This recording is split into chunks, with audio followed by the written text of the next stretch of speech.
for this evening's talk. Just a topic just came up, is about the nature of the mind.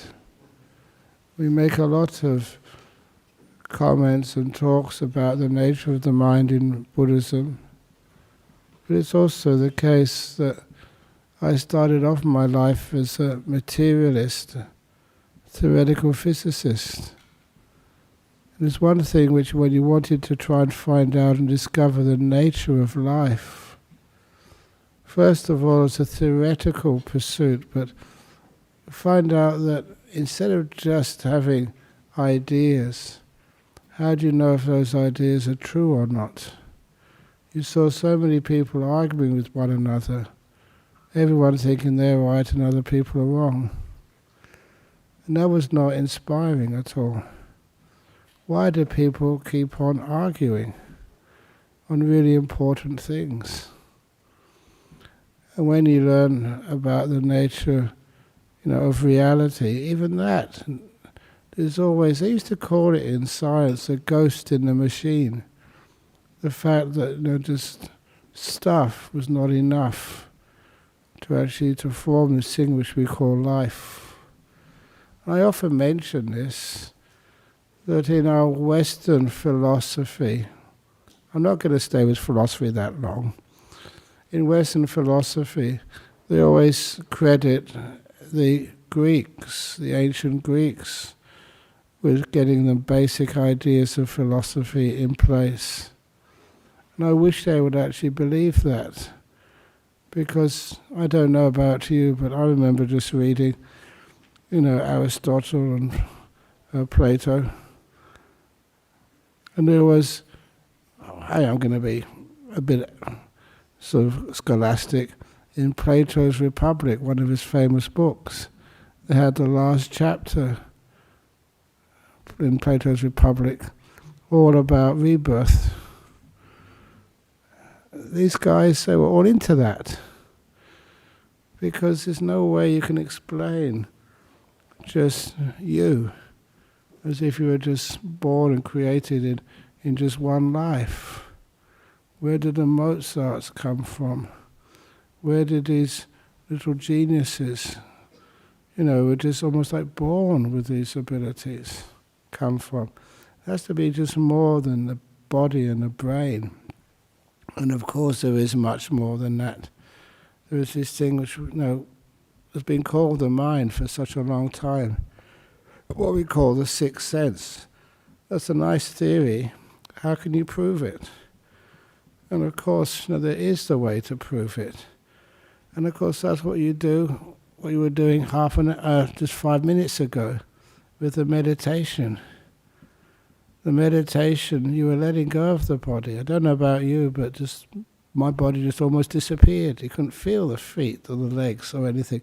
That was all so relaxed, it kind of disappeared. So all you had was just the peace, the stillness, and the joy of that stillness.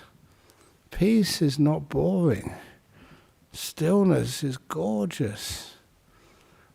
To prove the point, and just to be not just Buddhist, but to do one of the quotes. I remember just having a discussion with some Catholic priests years and years and years ago, and I got out this quote, and that really disturbed them, because they had to go and find it to check if I was right or not. And it's just really embarrassing for them when the Buddhist monk knows more about the Christian Bible than they do. And that was a little quote in Psalms saying, "Be still and know that thou art God." Not experience it, know that you are that God. It's a powerful statement, but what does it mean? What it means is just, what is a God anyway? What would you imagine a God to be? And not what you were told, but some powerful, blissful, pure, perfect experience.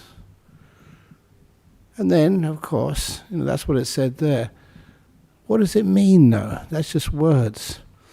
There comes a time when you meditate, each one of you, sooner or later, a lot of times more people than you'd expect. You're sitting down there and you get so still and so peaceful. Sometimes we say you bliss out. What does that mean? It means you're sitting down and just the body vanishes. So you can't feel the body anymore. And even the hearing disappears. And you haven't gone unconscious. You're just going deep inside. In Buddhism we always talk about the 6 consciousnesses. They do talk about the 6 consciousnesses. But in particular they talk about just the seeing, hearing, smelling, tasting, touching, and this 6 consciousness, the mind. In Western philosophy or Western experience, you only have the 5. Here we have the 6, as they had in Greek philosophy. But anyway, so it is Western. Greek was in the West. But anyhow, what it does mean is that once you get in contact with this and know the nature of your mind, everything else vanishes. You can know what this mind really is. It's one actually the sayings of the Buddha, that if you want to know the nature of, say, gold, you have to purify the gold first of all. Take away all the other elements, could be some tin in there, or silver or iron, purify it from all those other elements, so there's just gold, 100% gold, nothing else but gold. Then you can find out its nature, its properties. That's exactly what you do when you meditate. Sometimes you get so deep. It's not just about letting go of stress in life. It goes much deeper than that.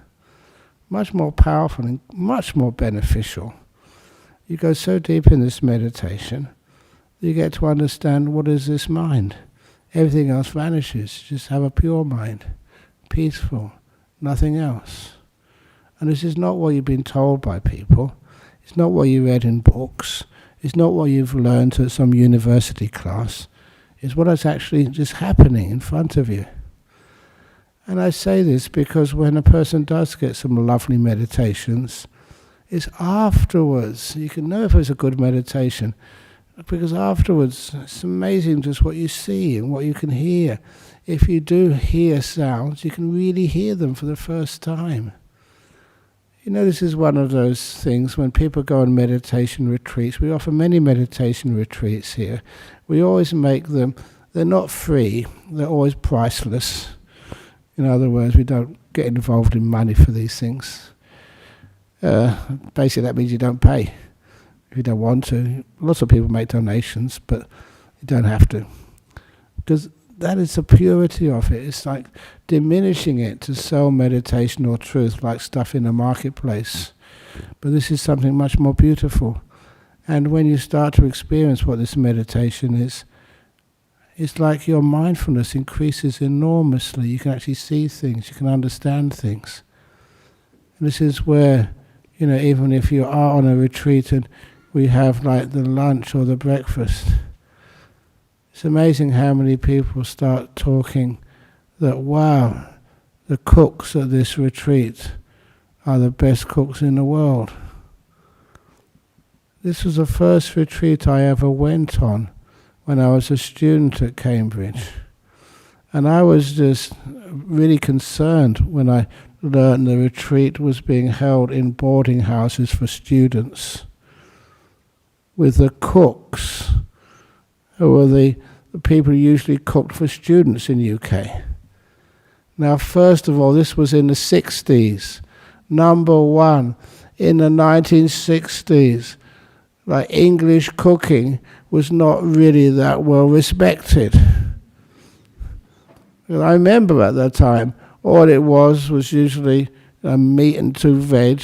At the retreat was a vegetarian, but vegetarian something and vegetables all boiled or steamed. So there's hardly any taste left in it at all.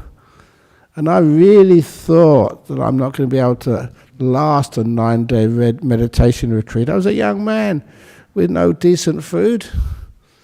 So, what happened was that when I had my first breakfast and lunches and dinners, when we did a few of these, I thought, wow, this food is actually tasty. It was delicious. I thought it was just our good luck, good karma, that with all the boarding house cooks in the whole of the country, we managed to get one who could actually cook a lunch. But then afterwards I realised that can't be the case, and it wasn't the case. The only reason was the cook was as bad as usual. It was just my mind was just so sensitive now. I could pick up all of the flavours. After all that boiling, all of those flavours had been just zapped or sucked away from that cauliflower. I could taste what was left and could magnify it. It was delicious. I never thought that was possible. What was happening? I was starting to see the power of the mind. Simple thing. Sometimes I don't know if you're into music, any of you. I wasn't a monk yet, but I remember just sometimes just getting so sensitive you can walk past some sort of recital or some sort of rehearsal, and when you hear that music, it was gorgeous. One of the other things which happened to me was just done that first retreat which I had the privilege of going to, that we were allowed to have a walk for 1 hour every morning.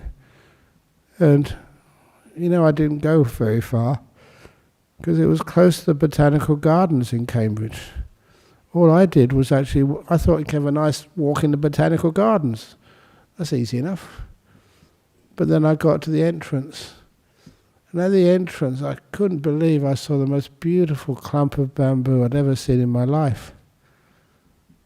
And I thought, what's a clump of bamboo doing there in this cold country? And it looked incredibly gorgeous. I kind of remembered that in Chinese watercolors, they often have bamboo featured in Chinese watercolors. Why? Just because the way they bend under their own weight. And the colors, and they're not sort of strong, they're very soft. And it's just the way they bend, even the leaves also just narrow and long. It's almost like sensuous.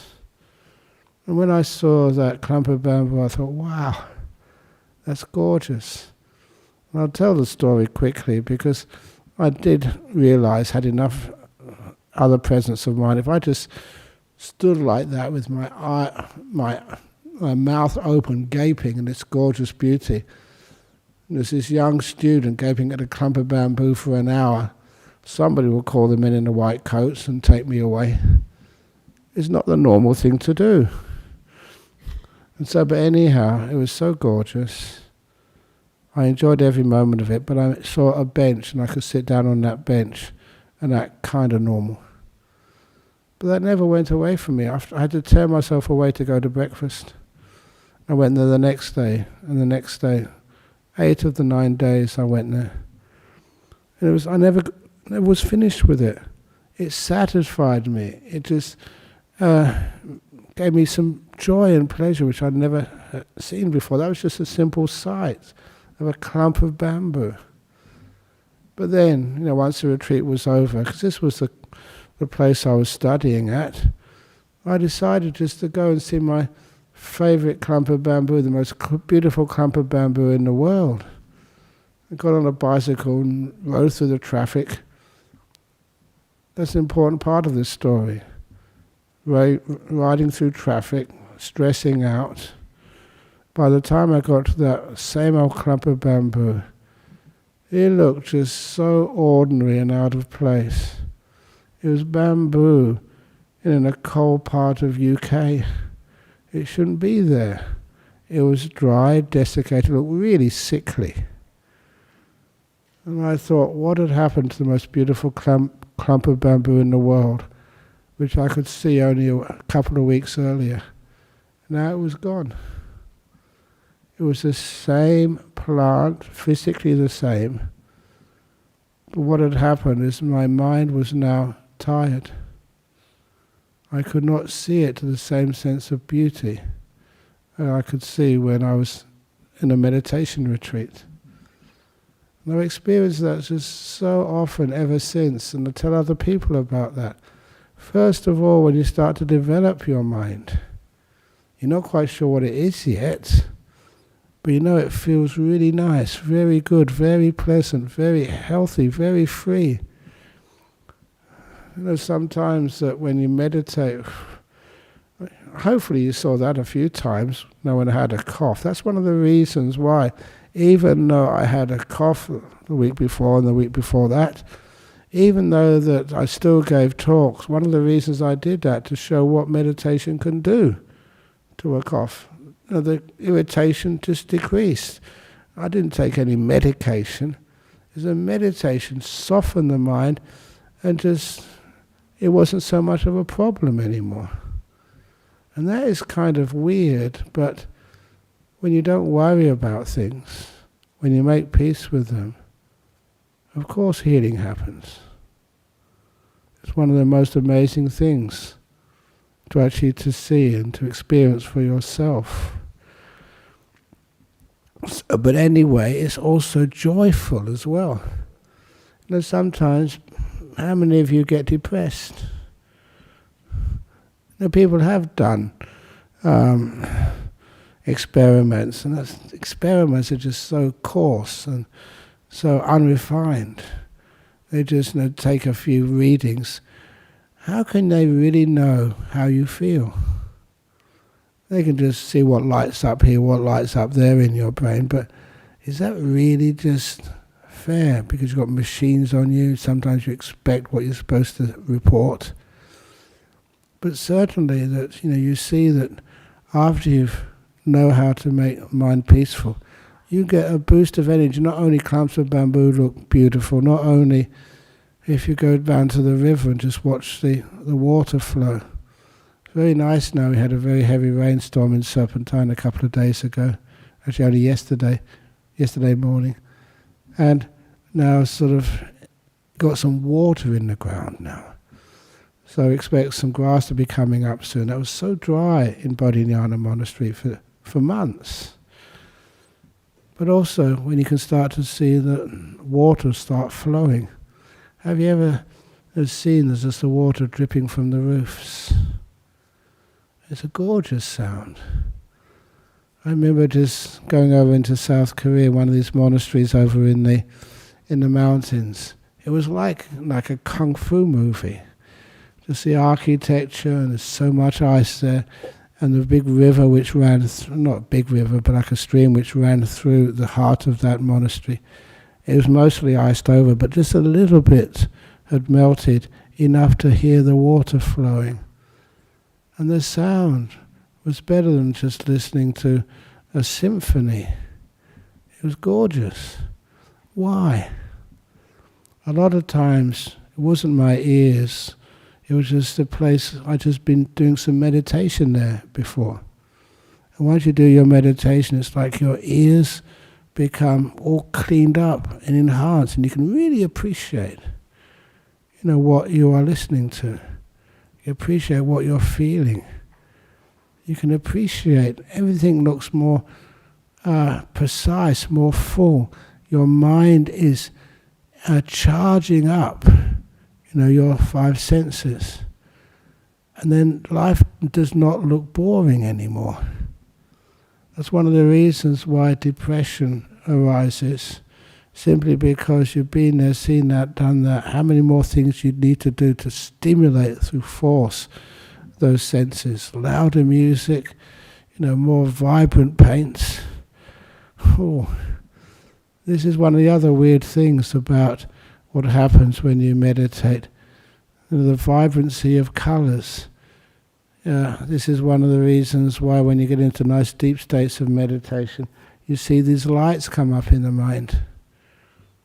And then we call them nimittas.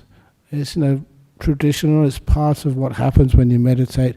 But these lights which come up in the mind, the first time they come up, they blow you away. Simply because the nature of those colours is something you've never seen before. If it's a yellow, it's more yellow than any yellow you've ever seen. If it's like white, it's gorgeous white. Every colour is like enhanced, purified, brighter. And that's usually the only way that I've heard to describe these things. More green than green. And this is not an exaggeration, this is what you see, and it's not through any drug or anything. You're seeing these by the power of your mind, not the power of your brain. And this is what happens, and this is where this whole path becomes very, very delightful and beautiful. I was about to mention this during the meditation we were doing, that when you get to the point of, okay, make peace, be still, what are you supposed to be watching then?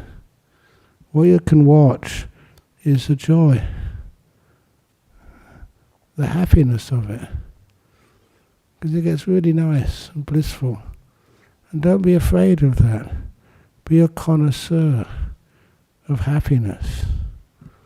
This is one of the things which, as a monk I keep talking about.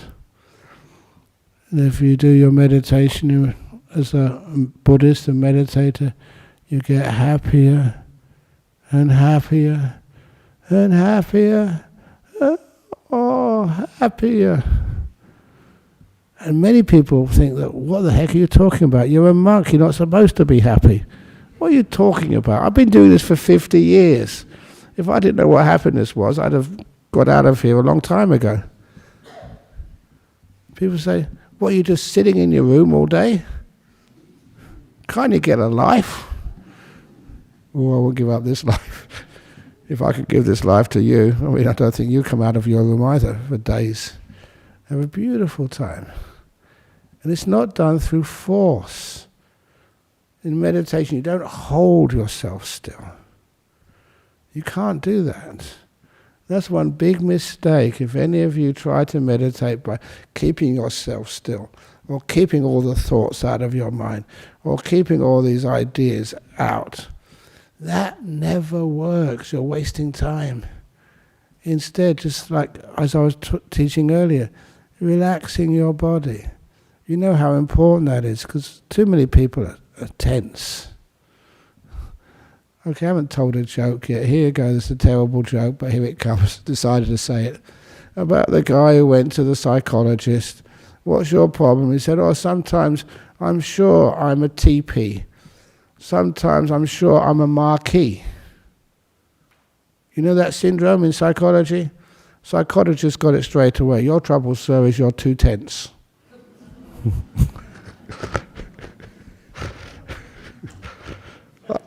Okay, the groan will do, thank you. And anyway, so why are people too tense? They're always trying to control, they can never do it. But what we do in meditation, you've seen this many times before, here it comes again. How do you keep a glass of water perfectly still? Easiest thing in the world. Hold it, it never gets still. You get tired, you get worn out. Put it down and become still all by itself. Just be patient and that water will be more still than I can ever hold it. How much effort is that? It's pretty still now. A little bit of movement. Another minute or two and that will be totally still. That's how we meditate. We let go. Renounce, stop controlling, let it be. And that's what we did with our body. What happens then? Our body kind of disappears. It vanishes. But your mind is still very alert and strong. So you can actually know what it's like to be still. And that awareness of that stillness gets stronger and stronger and stronger. And again, that result of that afterwards, your mind is really powerful. And that's one of the reasons why I usually only tell this on meditation retreats, that sometimes people come to me afterwards and they say, the meditation was so deep, I got into one of these really deep states of meditation. You've got to be careful sometimes because people want that so much and it becomes like a personal achievement, which is wrong. These aren't achievements, these are where you tend to let go, where you disappear, you're not there anymore. But your awareness is there, very strong. So a lot of times when people come up and say this to me, I say afterwards, I say, I'm sorry, but Canadian women from Alberta cannot get into deep meditation. She's from Canada. She's been coming here for years. That's what I can say to her, because she knows what I mean. If she got upset and angry and said, "What are you talking about? That's misogynistic. That's racist. That." If she replied like that, I'd realize she didn't have a good meditation. But when she was like this, just nice and peaceful and chuckling, I said, "Yeah, she's a good meditator." I don't mean you can't. We just say those things to try and get a response. Because if you've had a really nice meditation, you just can't get upset afterwards. It's impossible. Someone can call you stupid, an idiot, but you end up just laughing. Okay, a similar story, but this is more personal. Many years ago, I gave a talk on, just on general Buddhism at Mercedes College, the ladies' high school over in next to the cathedral in Perth. Yeah, I don't know why you laugh. That's not the joke yet. The joke is coming in a moment. And so it just happened, a fortunate coincidence, that having done a few talks, a few classes in Mercedes, I think it was a Catholic college for women, for girls. And anyway, the next day I was walking down St. George's Terrace. This is true, I'm not making this up. Walking down St. George's Terrace, going to another appointment somewhere, and a few of the girls came past, and they said, "Ah, you're the monk who gave a talk in our school yesterday." And my reply was, "Oh, I'm really amazed you remember me." And they say, "Oh, we'll never forget you." I thought, how cute that is. They were never going to forget me. I didn't realize I gave such a good talk. I said, how can we ever forget a monk whose name is Brahm?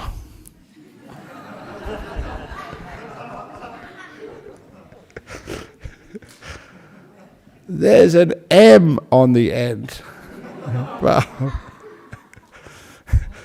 But I thanked them for that, because instead of getting upset, I thought, what a wonderful little true story and joke which I can tell people later on for many years afterwards. So that's actually what happens when you get some nice meditation. It changes your character. You're peaceful. No one can upset you.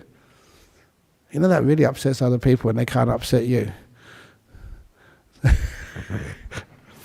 But nevertheless, that's their problem. So a lot of times, this is actually gets you to know how to strengthen that mind of yours, how to make it really peaceful. And the other thing which I like to say about the nature of this mind is, this is just ordinary things about how you can make use of it.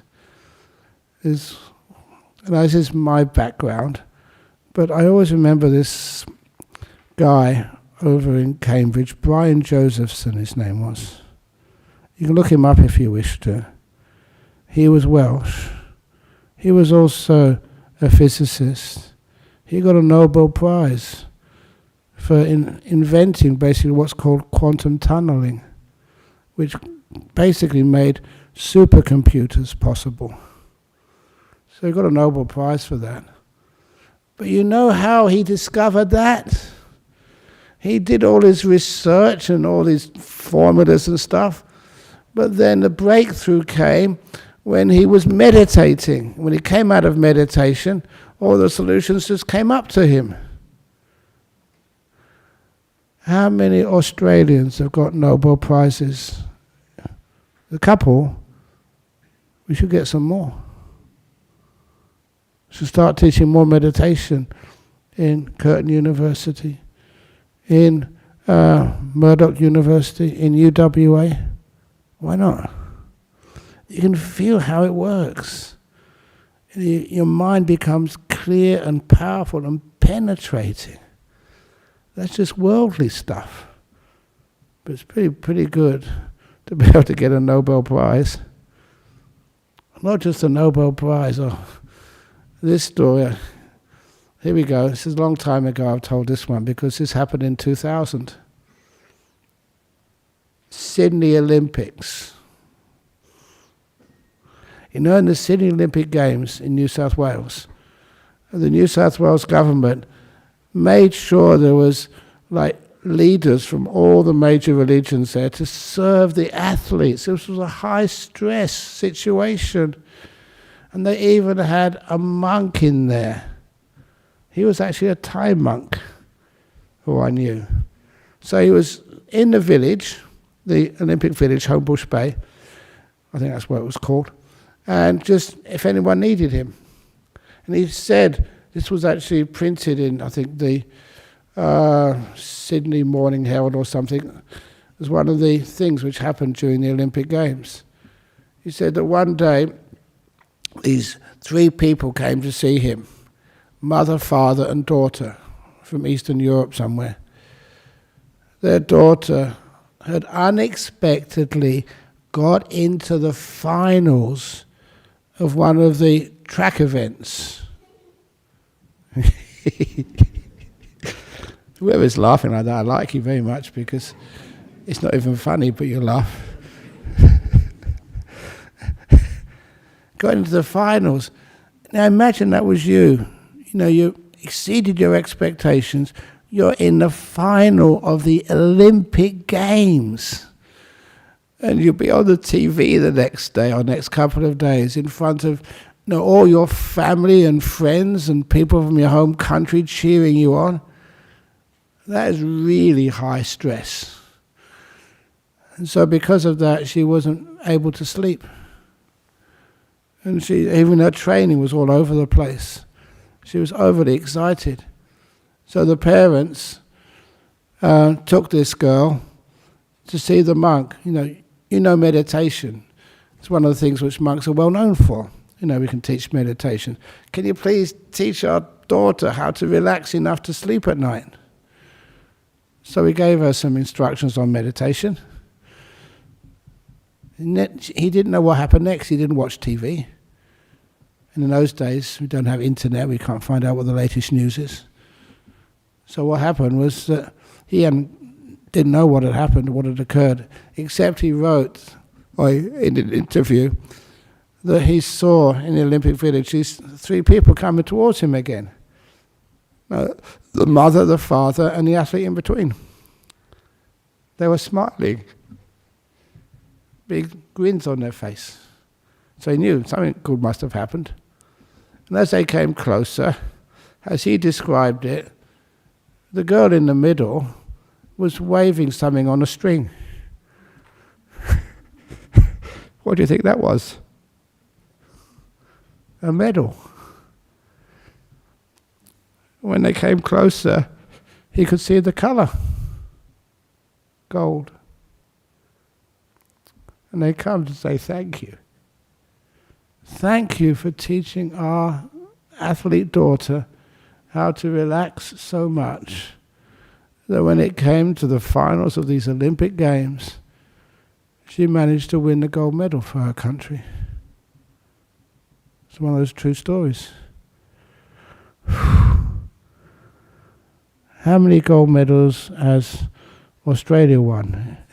When's the next Olympics? It's in Paris, isn't it?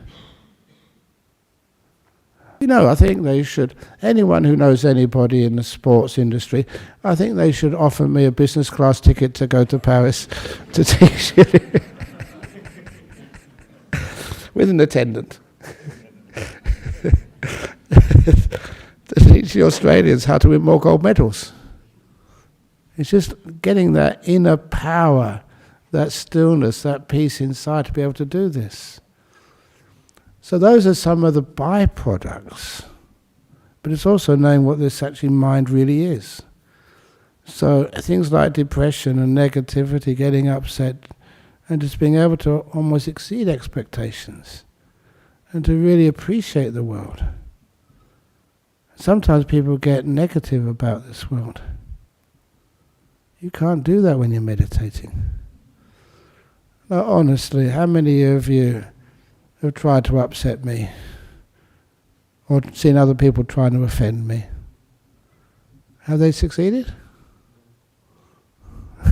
Why? I wasn't born like this. It's literally because you can get so peaceful, so calm, that when somebody tries to say some stupid things to you, you just burst out laughing. You can't get upset. So, any of you partners who come here, you're having a difficult time getting to understand each other. What can you do? Really get into this meditation business. Because when you're very sensitive, you can pick up all the things which the other person you're living with is trying to say. It's not the words which come out of their mouth. How many people would love to say something, but they just doesn't come out? Or they feel afraid of what they're going to say. Or they choose the wrong time. When you are very aware, peaceful, and you've got a very strong penetrating mind, it's amazing sometimes what you can say. Just the right thing at the right time. Okay, this was just Leha. She has to go back earlier, but she usually looks on the website. She was telling me that many years ago, what really sort of impressed her once was when she asked me about how to bring up children. I've never had kids. Obviously, I've been a monk most of my life. So, what do I know about raising children? But then when she asked, when there's a question I think here many years ago, Ajahn Brahm, give some advice how to raise kids as Buddhists, they were asking. And I just said something very simple. Please teach your kid, number one, to always ask questions. And number two, to be honest. That's all. She remembered that for years. Simple answer, but very deep. The honesty meant that commitment to truth. That means that you won't try and deceive yourself or deceive others. And the asking questions was how you can find that truth. If you're not satisfied, ask another question. And eventually that, not having a theory you're trying to prove, but having this wonderful quest and understanding how to find the truth. And they said, and that's, if Buddhism is worth anything, then that's what you'll find. If it's wrong, then you'll find it's wrong. That's the most important, that confidence you have. Always ask the questions and don't stop until you can find what to you can feel, you can know is truthful. And that commitment to truth is important. And that's the same thing with even in relationships you have, husband and wife. I don't know how many people you hide truths from your partner. You're afraid what they might say if they found out. Never do that. Two people should always be able to trust each other. It's those people who are partners. That's one of the things which one of my jobs, I have all amazing jobs, not just teaching meditation or teaching Buddhism, but actually blessing marriages when people get married. And that's sometimes, I ask them, why on earth do you choose me to give you a marriage blessing? Of course, they say, because it works. It's a very sensitive, difficult thing to do, to commit yourself to a partner. One of the things, say, look, please, the two of you, always be honest with each other. But to encourage that honesty, you must always, if you commit together, you must always have this, what we call like amnesty. How can you be truthful if you're afraid of the consequences? So amnesty means, if your wife tells some silly thing she's done, then just forgive her. Otherwise she won't tell you anymore. It's been a courageous thing for her to say that. And it's the same with the husband, if he says something which he'd rather not have done, it's great that you say that. And then there's a sense of trust together, and you can get help. Husband and wife actually working together, showing their love. Your partner in life will never be perfect, because you're not perfect. No one is perfect. We're here to grow together, not expect to be perfect. We have to admit some of our mistakes and have that forgiveness and help each other become better human beings. It's amazing how you can grow like that. And this is actually where you can be sensitive. You're not trying to hide anything. So always be honest, ask questions. If you ask a question, give the best answer you possibly can. Be truthful. Sometimes monks ask that question, or nuns. So we're not ready to give talks yet or teach meditation. What are you talking about? Of course you are. Well, there's so many things we don't know. Great, be honest. Somebody asks you a deep question, so you don't know. Honestly, if somebody said that and they were honest, would you respect them or would you walk out of the room? Of course you'd respect them. They're being honest. And how many honest people do you see in this world? Not that many are there. Even in religions, we're supposed to be spiritual, truthful. But it's nice to be honest, so you've got no fear at all. So that's the sorts of things which, how to teach kids and how to have marriages being successful. What on earth does the Buddhist monk know about that? I've been in these roads for 50 years. You know that because you know your mind. This mind is just... Yes, it is 45 years, correct. It's okay. Thank you for proving the point there. You can't offend me.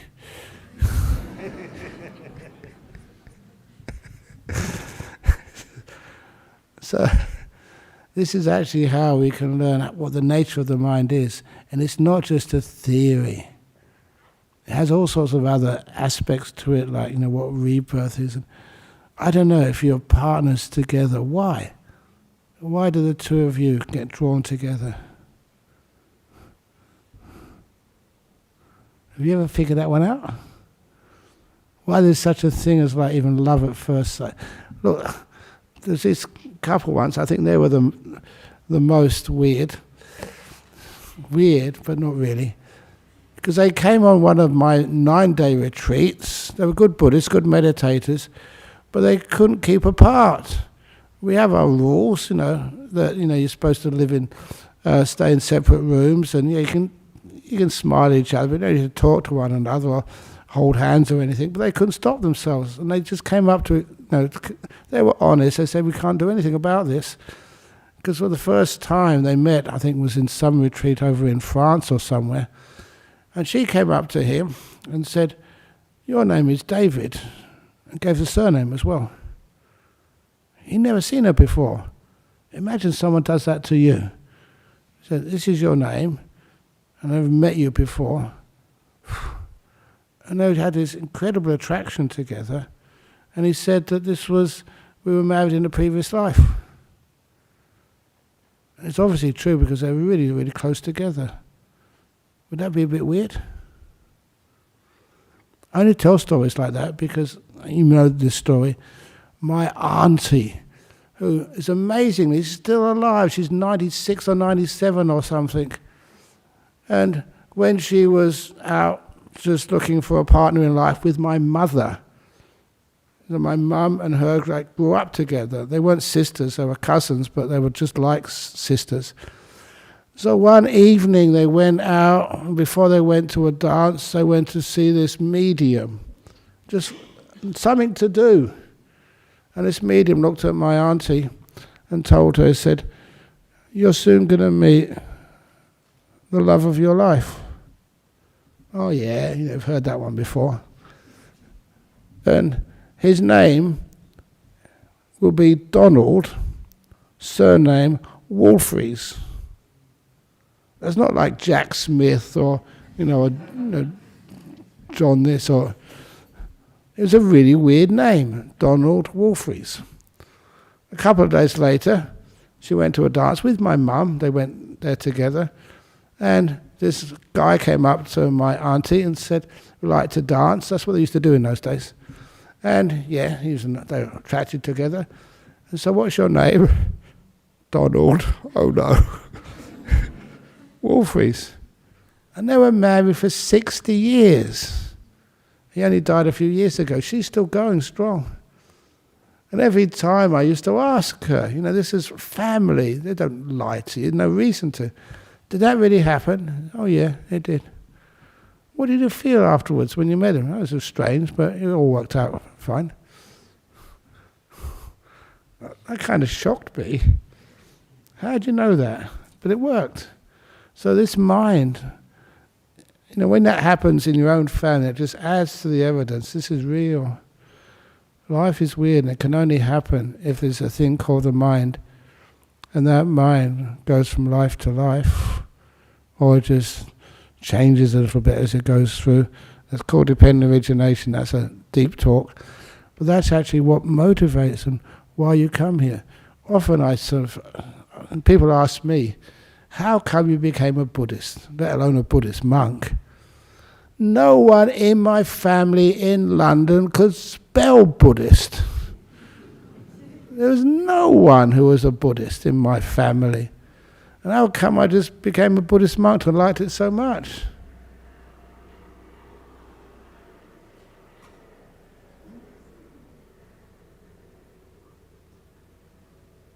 Wow. You obviously know why. This can't be your first time as a Buddhist monk. You're inclined towards that. You're pulled towards it. I'm not just saying this because this wonderful new monk, he's only been ordained for one day. Yesterday, he ordained as a full monk with 3 others. 4 monks had a big ordination together. And I was telling them my story. When I ordained as a bhikkhu, as a monk, as a samanera even, I would wake up in the middle of the night with a nightmare. It was in Bangkok. Honest, true. I told many people this. My nightmare, in the middle of the night, I'd open my eyes with a nightmare. My nightmare was that I was a layperson. And I'd open my eyes and look at my robes folded neatly next to my mat on the floor. I'm a monk. I'm a monk. I can't convey to how much joy that gave me. I'm really a monk. And I closed my eyes and went into a nice deep sleep.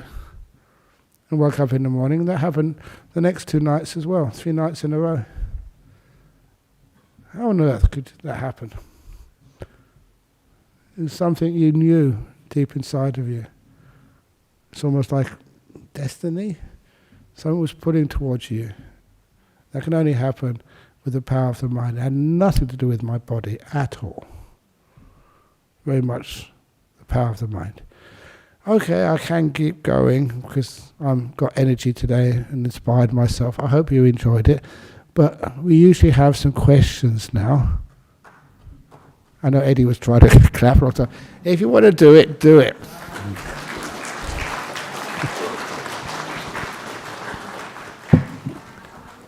So any questions from the floor here? Any questions somebody has?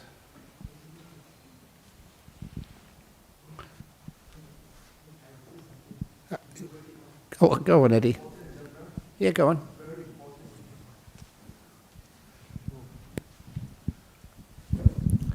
Ajahn Brahm, I don't know whether people realize or not. No? You mentioned about the mind.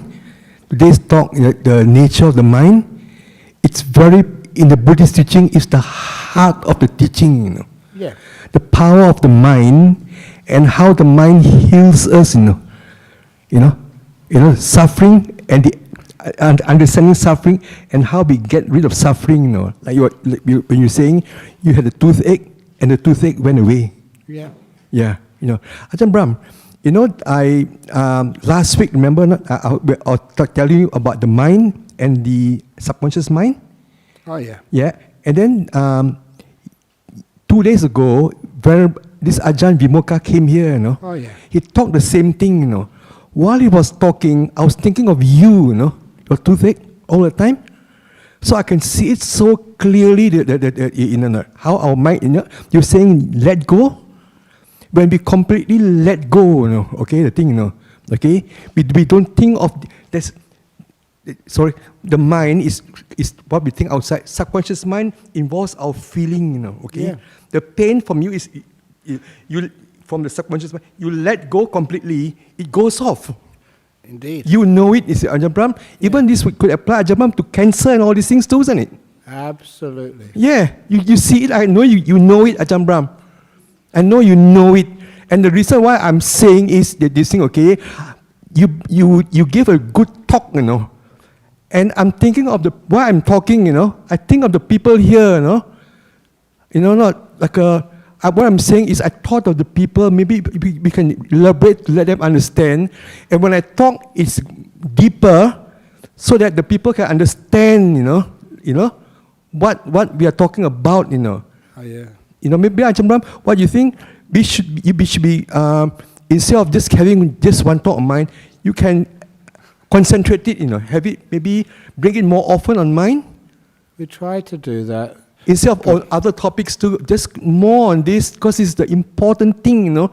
This is our suffering and how we end our suffering. It's so suffering world, you know. And our sickness, like say cancer, all these things is been put in your mind, you know, and then you die because you think you have cancer, you're going to die, this thing already. Yeah. And also the other thing, Ajahn Brahm, is the scientists, you know, they did a research a few years ago. I don't know how, you know, maybe they should talk to the Theravada monks, you know, on this thing, you know. Sorry. Yeah. Okay. You see, the people they don't understand. They think I'm talking too much. No, it's okay. Yeah, you know that. It's very nice you give me a chance to rest my voice for a minute or two. So thank you. He's asking whether I'm asking a question or what this thing is. Yeah. We have to give others a chance as well to ask a question if they have one to ask. But it's perfect. Thank you, Eddie. Well, then no one wants to ask a question. Is there some on the machine?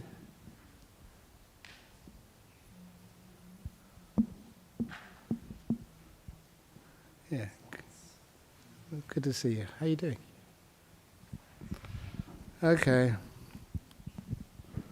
Okay, well, this is tonight, over 1,400 people tuned in, and there were greetings and salutations from Spain, the Netherlands, Finland, the UK, Ireland, Malaysia, Australia, Kazakhstan, Georgia, Indonesia, Sri Lanka, Bolivia, Poland, Ireland, Mexico, Germany. It's amazing how many people listen to this. And to be honest with you, sometimes if they send me sort of compliments or comments, they always say, thank you also to Eddie. You're well known throughout the world now. No, honestly, but they thank you. Well done. Yeah. Can I say something? I know, well, can you wait for a moment, because I've got 4 or 5 questions here. From Amsterdam, first of all. What is the best way to deal with feelings of fear and anxiety with the help of meditation? The mind gets so strong that after a while the anxiety, fear just don't exist in you.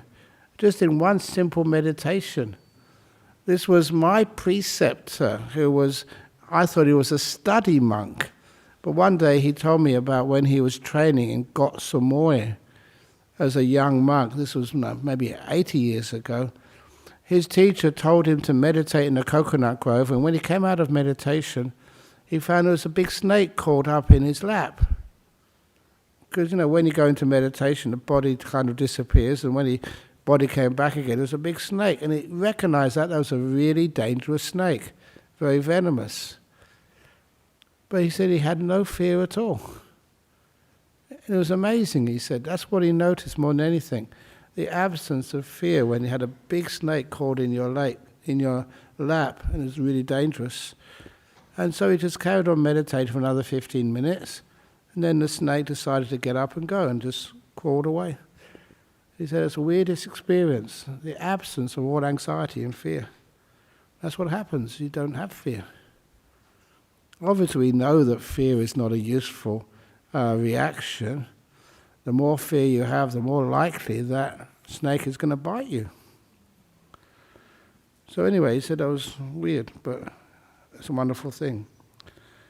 In Kazakhstan, in every meditation we let go of the past and future, relaxing every part of the body with kindness.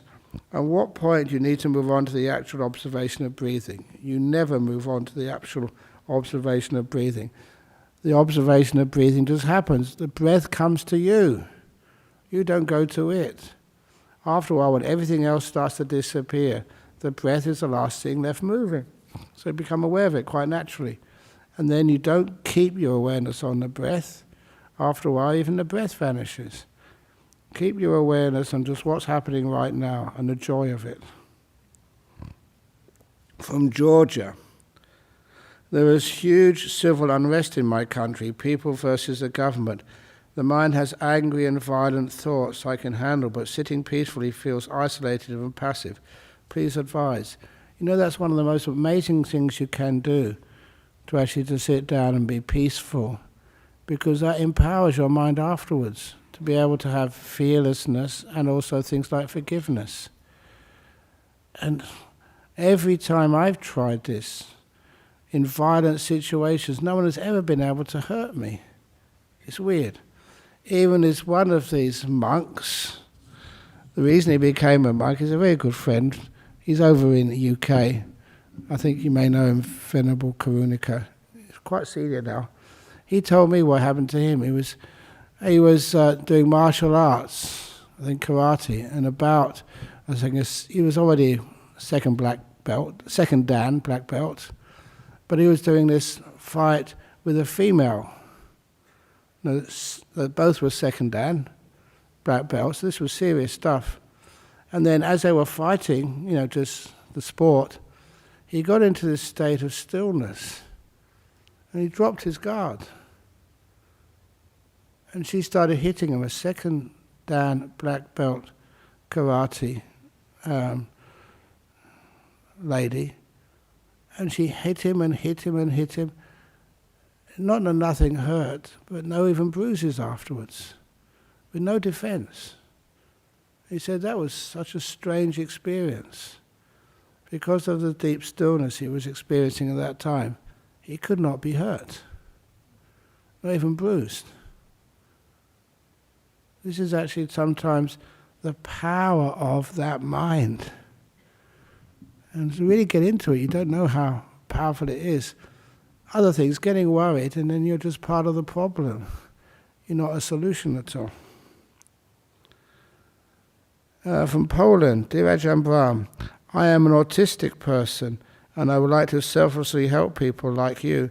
However, I have problems with communication, and sometimes I don't know if I should go to someone so as not to upset the person. I wonder if sometimes the desire to help is enough to gain positive karma. Of course, it's wonderful to do, and it's a great way of making positive karma. But also, the world does change, and sometimes autism is not a thing, it's an autism spectrum, and you're not always autistic. Please don't let those labels confine you. There are times, you wrote this, which is perfect, it's wonderful, and don't let that define you. There are times when you're not autistic, there are times when you're very autistic. It's the same person, but different ways of how the body and the mind react. If you can really get into the meditation, really get into the mind, I know I'm going to get into trouble for this, but the autism just kind of gets so weak. Your mind is much more powerful. There was this guy, a BBC documentary I remember seeing. He wasn't autistic, but he'd lost his memory. And it wasn't very helpful because he just got married for the second time, and his new wife, he'd just been married a couple of weeks, then you can't remember who the heck she is. It's not very nice for the new wife. And anyway, they gave him hypnosis. And they found out that he was in his workshop in the back of his house, and then the telephone rang, the old telephones, not the mobiles, and he ran out and he hit his head on one of the open shutters. And that knocked his memory out. And under hypnosis, he could remember everything. That's how he found out the cause. He could remember his wife and everything, no problem at all. And they gave him the post-hypnotic suggestion, when you come out of hypnosis, you remember everything. They took him out of hypnosis, he couldn't remember a thing. But the point was that, it was still showing that that memory was still there. He just could not access it except through meditation, through hypnosis. So, keep on going, don't give up. Okay, Frank from Ireland. Dear Ajahn, did the Buddha ever explain why mankind always makes the same mistakes over and over again? Instead of, that's when I was a school teacher. I noticed in grade 6 kids always make the same mistake every year. Because it's new people going into grade 6. The old grade 6ers, once they learn the lessons, then they go to grade 7. They go on, further on. Humankind. Once we learn from our mistakes, we don't have to be reborn as a human being in crisis zones anymore. In our next life, we'll be in a much more peaceful zone, or even in the heaven realm. I don't know. It's not the same people. So human beings, some of us do learn. So we never have to experience that again.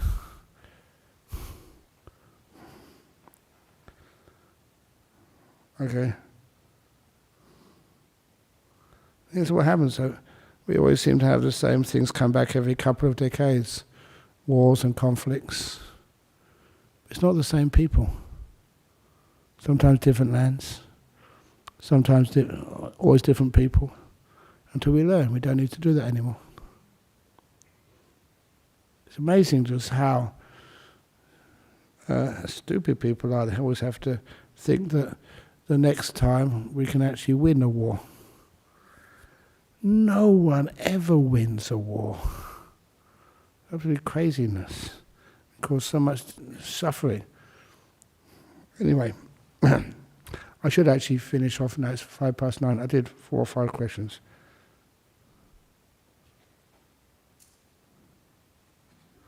Okay, quickly. Pearly Lau from Malaysia. Is there a prayer or chant that we can do for our loved ones when we see them going through a challenging period in their lives? You just give them loving kindness in whichever way you can. So say you're going through challenging periods in your life, but you're never alone. You've got people who love you and care for you. And just that kindness, that relaxation of the mind, I care about you. Never underestimate that power. Okay, I better finish off now. Okay, thank you. That's very nice. Okay, I get the message. Thank you very much. Sadhu, sadhu, sadhu. Okay, I'm going to bow 3 times now to the Arahant Sammasa Buddha.